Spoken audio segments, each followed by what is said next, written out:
തീർന്നു, അവസാനിച്ചു. ഇനിയൊരു ഉറുപ്പിനുള്ള ആയുസും അയാളിൽ അവശേഷിക്കുന്നില്ല എന്നാണ് വെപ്പ്. സ്വപ്നത്തെ കാലുകൊണ്ട് അളന്നവൻ നേടാവുന്നതിനുമപ്പുറം നേട്ടങ്ങൾ പണ്ടേ നേടിയതാണ്. മനുഷ്യനാണോ അമാനുഷികനാണോ എന്ന് തരംതിരിക്കാൻ കഴിയാത്ത തരം ഈ 7 ലോകവും എതിരെ നിന്നാലും വഴങ്ങാത്ത, പരാജയങ്ങൾ വരിക്കാത്ത, റെക്കോർഡുകൾ ഭേദിക്കാൻ ഉറച്ച, കിരീടങ്ങൾ ആവാഹിച്ച, വെല്ലുവിളികളെ കാലപുരിയിലേക്ക് അയച്ച ഉഗ്രതാണ്ഡവങ്ങൾക്കിടയിൽ കാലം തെറ്റിപ്പെയ്യുന്ന മഴയോ കാലുകുത്തുന്ന മണ്ണിൻ്റെ കാലാവസ്ഥയോ മണമോ രുചിയോ നിറമോ അയാൾക്ക് ബാധകമായിരുന്നില്ല. എന്നാൽ ഇന്ന് പ്രായം ആ മനസ്സിനെയും ശരീരത്തെയും വല്ലാതെ അങ്ങ് വലിഞ്ഞു മുറുക്കുന്നുണ്ട്. പൂമത്തകൾ വിരിച്ചൊന്നുമായിരുന്നില്ലല്ലോ അയാളുടെ ഇന്നോളമുള്ള ലോകകപ്പ് യാത്രകൾ. ഓരോ തവണയും നെഞ്ചുപൊട്ടുന്ന തോൽവികളും വിതുമ്പുന്ന കണ്ണീരുമായിരുന്നു വിധി അയാൾക്കായി കാത്തുവച്ചത്. അതിനൊരു ഒടുക്കം വേണം. അതുകൊണ്ടാണ് അയാൾ നിരാശകളെ പോലും കീഴ്പ്പെടുത്തി ഈ 6ാം തവണയുമുള്ള യാഗത്തിനുള്ള അവസാന വരവ്. പ്രിയപ്പെട്ടവരണോ, നിങ്ങൾ ഞങ്ങളെ പഠിപ്പിച്ചത് ഫുട്ബോൾ മാത്രമല്ല, മറിച്ച് എങ്ങനെ ജീവിക്കണമെന്ന് കൂടിയാണ്. നിങ്ങളുടെ കരിയറിലെ കിരീടങ്ങൾ മാത്രമല്ല, ഒന്നിനും തകർക്കാൻ കഴിയാത്ത, വീഴുമ്പോഴേക്കും കൂടുതൽ ശക്തമായി എഴുന്നേൽക്കാൻ സാധിക്കുന്ന മനുഷ്യൻ്റെ മനോവീര്യത്തിൻ്റെ കഥ കൂടിയാണ് ഞങ്ങൾക്ക് പകർന്നത്. വിമർശകരുടെ പരിഹാസങ്ങളെയെല്ലാം തൻ്റെ വിജയത്തിന് ഇന്ധനമാക്കാൻ അയാൾക്ക് മാത്രമേ കഴിഞ്ഞിട്ടുള്ളൂ. ചരിത്രത്തിന് മുന്നിൽ പലരും തലകുനിച്ചിട്ടുണ്ടാകണം.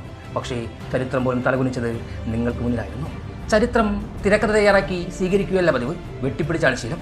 പലപ്പോഴും നിങ്ങളുടെ അത്തരം ധാർഷ്ട്യത്തിൻ്റെ വഴിയിലായിരുന്നു ചരിത്രങ്ങൾ ജനിച്ചുകൊണ്ടിരുന്നത്. അഹങ്കാരവും അലങ്കാരവുമായിരുന്നില്ല. തോറ്റുകൊടുക്കാൻ മടിയുള്ളവൻ്റെ അഹന്തയിലായിരുന്നു അത്തരം നാമങ്ങൾ നിങ്ങൾക്കായി ജനിച്ചിരുന്നത്. ഈ ലോകം നിങ്ങളെ പലകുറി തളർത്താൻ നോക്കിയപ്പോഴെല്ലാം നിങ്ങളുടെ ആത്മവിശ്വാസം അതേ ലോകത്തെ മുഴുവൻ നിശബ്ദമാക്കിയിട്ടുണ്ട്. നൈജീരിയയുമായുള്ള അവസാന കളി കരിയറിലെ ഏറ്റവും മോശമാണെന്ന് ആരാധകർ മുദ്രകുത്തി തുടങ്ങി.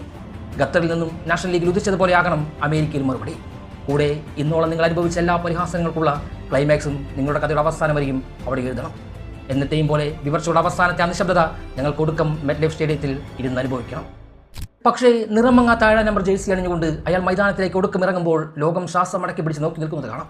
കാരണം ഇത് വെറും ഒരു ലോകകപ്പല്ലല്ലോ, ഇതൊരു ഇതിഹാസം തൻ്റെ ചോരയും നീരും നൽകി എഴുതി തീർക്കുന്ന അവസാന മഹാകാവ്യമാണ്. അതിനപ്പുറം ഇല്ല അയാളുടെ രാത്രികൾക്കായുള്ള മറ്റൊരു കാത്തിരിപ്പ്. പക്ഷേ വീഴാതെ അങ്ങ് അവസാന രാത്രിയുടെ രാവിലേക്ക് എത്തണം. അന്നത്തെ നിലാവ് പൊഴിക്കുന്ന പൂർണ്ണചന്ദ്രന്റെ ശോഭയ്ക്ക് കീഴെ പാരാവാരങ്ങൾക്കും എടുത്തുയർത്തിയ താരങ്ങൾക്കും നടുവിലാ ജന്മം കിരീടസ്പർശിയായി നിൽക്കുന്ന കാഴ്ചയുടെ ദർശനം അനുഭവിക്കണം. അത് ഉയിരും ഉന്മാദവും ജീവിതവും ലോകത്തിന് സമർപ്പിച്ചവൻ്റെ പൂർണ്ണത മാത്രമാണ് ഇന്നോളം ഈ ഫുട്ബോളിനെ ആസ്വദിച്ചവർക്ക് ലഭിക്കാവുന്നതിൽ ഏറ്റവും പരിശുദ്ധിയുള്ള പുണ്യം.